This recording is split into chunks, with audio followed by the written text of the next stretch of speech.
Eto na nga, pang. So, day 19, project endorsement. Mag-exercise tayo hanggang sa may kumuha sa ating endorser. So, ngayong araw, grabe, sobrang antok na antok ako. Nakaidlip na ako kanina eh. Pinilit ko lang talagang bumangon kasi nga, syempre, dire-diretso nga tayo. Yun nga yung goal natin na makapag-exercise tayo araw-araw. So, yun, pinilit ko talagang gumising ngayon. Ayan, tingnan niyo yung mga bago kong tattoo. Kasama to sa mga pinopromote natin. Ayan, no. Sobrang ko cute, di ba? Hello Kitty. Siyempre, kailangan ako rin ang magpo-promote niyan. Meron ako ng mga Pokemon, tapos itong mga Hello Kitty. So, yun, exercise natin ngayon. Full body workout muna, tapos dumbbell, shoulder, biceps, triceps, then yun pa rin yung target natin. Hindi muna tayo tatakbo. Ilang araw na rin tayo hindi nakakatakbo, parang 3 days na rin. So, yun, ngayon, yung Tyson push-up, pipilitin ko maka at least 50 ngayong araw dahil kahapon naka 30 lang rin ako. Though medyo kaya-kaya pa kahapon, hindi ko lang talaga ginawa dahil sumasakit na agad yung balikat ko. So yun muna yung gagawin ko bago ako mag-dumbbell. Ayun din, mata ko pulang-pula oh. Kakagising ko lang kasi. Pinilit ko lang talaga na makabangon para makapag-exercise tayo para hindi tayo maputulan ng araw. Kasi nga ang target natin day 5,000. So day 19 tayo ngayon. Samahan nyo ako. Alam ko wala naman kayong pakialam pero let's go. So POV muna tayo. Baka camera gagamitin natin. Tignan natin kung malinaw to. Yan. Outfit check muna tayo. Outfit? Sino to? Sino to? Outfit check. Siyempre yung quick shorts natin. Ayan, quick shorts tayo. Tingnan nyo yun, oh. Sino yan? Ay, mag-exercise ka na rin. So, yun. Day 18 tayo. Siningit ko lang tong outfit check natin. Let's go. So, ganito. Ito muna yung dumbbell workout natin. Ibang POV muna tayo. Ayan, meron tayong videographer. Yung kamukha ko. Medyo pogi lang kasi maliit pa eh. So, ito. Tapos may mga ibang program din ako ng dumbbell na pang chest. So, yun yung gagawin natin mamaya. Ayan.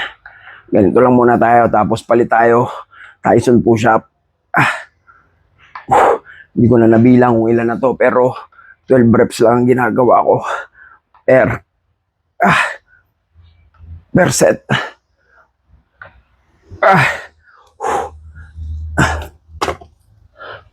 Ayan o. Yeah. Nagkaka-shoulders na tayo ng konti oh. Ayan o. Medyo nagagalit na yung shoulders natin. Yeah, may improvement naman yan. Sigurado, everyday. Bomba lang ng bomba. Bomba na! So ito, Tyson push-up tayo. Pangalawang set na natin to. 10 reps lang tayo per set. Okay, let's go. Hirap talaga to. Para sa mabibigat na kagaya ko. Pero, kakayanin natin yan. Kasi,